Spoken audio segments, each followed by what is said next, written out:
then Dailies. For Charlie, do you want to kick us off? Good afternoon, Mikel. Hello. Nice to speak with you today. Can we start off with team news and in particular Thomas Partey, who I know trained this morning? Yeah, Thomas had a session before the game, the last game, and now he's done 2-3 consecutive sessions, so he should be part of the squad on Monday. And how about Alexander Zinchenko, Tomiyasu or Yurian Timber? Could they be part of the squad? Those ones is possible, but we have to wait and see, especially the last 2 sessions that we have on Saturday and Saturday and Sunday, and if that's the case, they might be available on Monday. Gabriel Jesus returned to the squad for the game against Newcastle, but of course he didn't play. Is he ready to start a Premier League match? Well, he's fit enough, how long he will last, that's something different probably, but we didn't want to take any risk after the results that we had against Newcastle. Obviously, we need him fit, it's a massive play for us, and we want to make sure that now we load the players in the right way.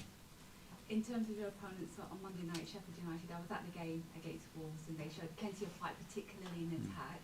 What challenges do you think they'll pose? Yeah, a really difficult team to beat, and you watch, and I watch 4 or 5 games now. With the City game, the way they started against Villa, and then obviously the game took a different route. But as you mentioned, they are extremely well coached. I know Chris really well, and I admire his teams and a lot of things that he does with them. It will be Monday Night Football, and it's going to be a tough night. And finally from me, how difficult is it to play a team that's fighting against relegation, but particularly this stage of the season? I imagine that it's really tough for them, and the ambitions are different, but both really, really important. And I imagine when you are there, you want to get out of there as quick as possible, and we have a lot to play for as well, and it's a big game for us. Ian. Hi Mikel, how are you? Very good, thank you. Last few Premier League games you scored quite a few goals. Is that going to be important coming into the season? It's a 3-way battle, and who knows regarding the amount of goals and goal difference you score? Yes, for sure, it's an important element there. First of all, you have to earn the right to win the games, and then we want to be ruthless and efficient in front of goal, and I think lately we've been really good. Because quite often you see a team that get 3 or 4-0 up in a game, and then they take their foot off the gas, save their energy for a future game. Yes, you can do that. It's not been the case recently against Newcastle. The last 15-20 minutes, maybe we could have done a bit more, and we have to continue to do that, especially when you bring the subs in, because they can re-energize the team and still maintain a really high level, and it's something that we want to continue to do. You play last this weekend. In terms of the schedule, is that a good thing to be playing after everyone else? You see what they've done, or would you rather go first to put pressure on them? We've done 2-3 different scenarios, is what we have right now. We know all the results, but it's irrelevant. What we want to do is go to Sheffield, perform the way we are performing, and win the match, and the rest we cannot control. You said some nice things about Sheffield United, about being hard to beat, but they have conceded a lot of goals, especially recently at Bramall Lane. Is that something you'll be targeting? Well, as with every team, we look at the weaknesses and the strengths and try to take the game where we want, but I'm saying this because I know that team really well. I analyzed it many years ago as well, and things that Chris did, and I learned from his teams, and I'm telling you, it's going to be a really tough match. And the last one, March, important month. We all thought at the end of last weekend you all played the same number of games, but in March you've got to play City have got to play Liverpool as well. How big a month are we going into now? Well, first of all, depending what happened for us on Monday and the rest of the results, and that would have an impact. So the only thing you can do is the next game and focus on that, and the rest will come. Thanks, Ian. Mark. Hi, Mikel. You Hi. mentioned there about the potential that Yurian might be in the squad on Monday. Is his recovery? Sorry. It wasn't about Duran. It was about the other 2. Oh. Duran is still not close enough to be part of the squad on Monday. I know he's now back training, though, isn't he? And how surprised have you been just by the speed of his recovery? And does it tell you just his determination that how much he wants to play for your team? Absolutely, it's been a joy, and all the physios and the medical staff are really happy with his attitude and his commitment, and especially the way things have gone. But it's not a coincidence the way he applies, how determined he is, his willingness to put every effort in everything that he's demanded to do, and he's in a really good place. Now we have to manage, because that's the last stage of that difficult injury that is complicated, but I think he's in the right way. You lost him obviously on his Premier League debut. What have Arsenal missed not having him in the team this year?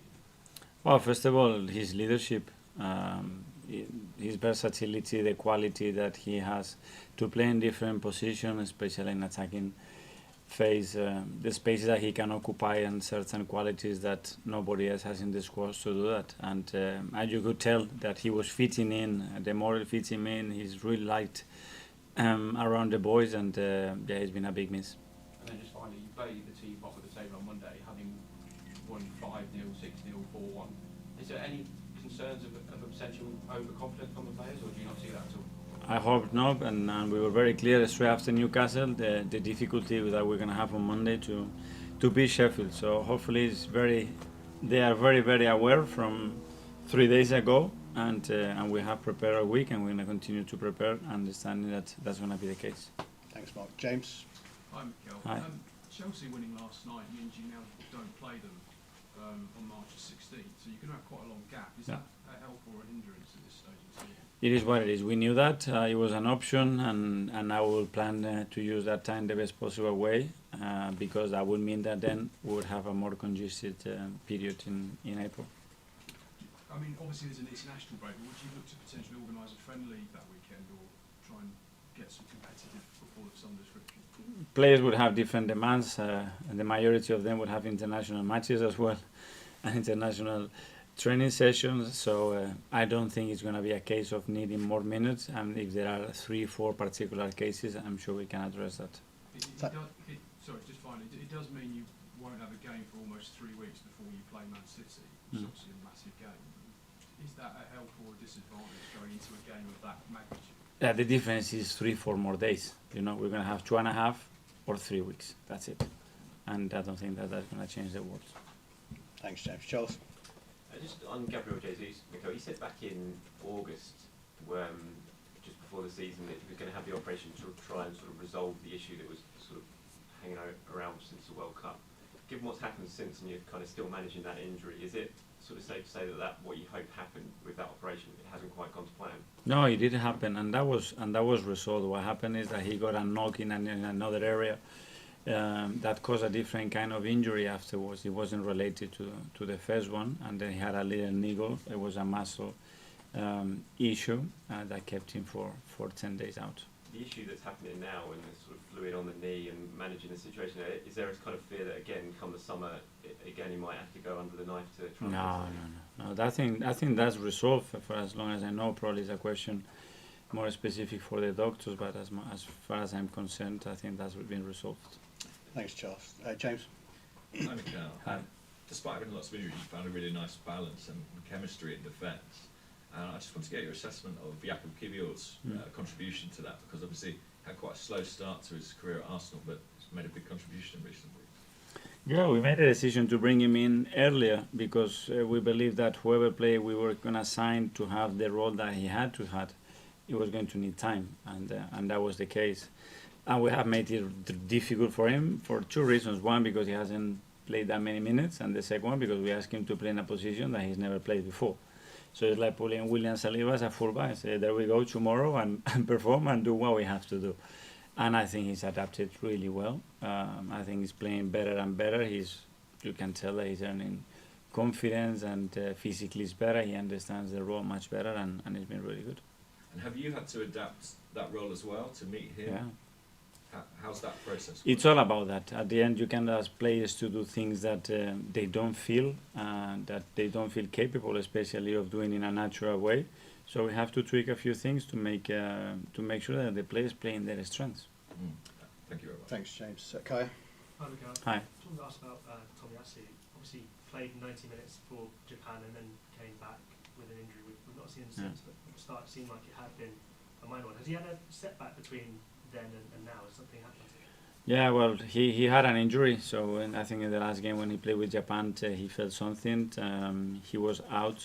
We expected to be a little bit shorter, but in the beginning he was a bit struggling in the recovery, and we decided to extend that period to be more certain because he's a player that we really need, and we are very short, and we cannot risk him and be out for months. Was that a recurrence of the injury he had in December? I think it was something slightly different to that. And obviously with Tom potentially coming back not too far distant and the squad's sort of getting more deep now. What does that give you going forward? I know you spoke a lot about unpredictability and how important that is for you. What strength will that give you going into the last couple of months of the season? Yeah, that's one thing. Then depth, because we don't know what's going to happen, and we're going to have a lot of games. So freshness, more competition within the squad, the capacity to change games. When the scenario it's in our side, when we are chasing games. Something that in this period is going to be critical.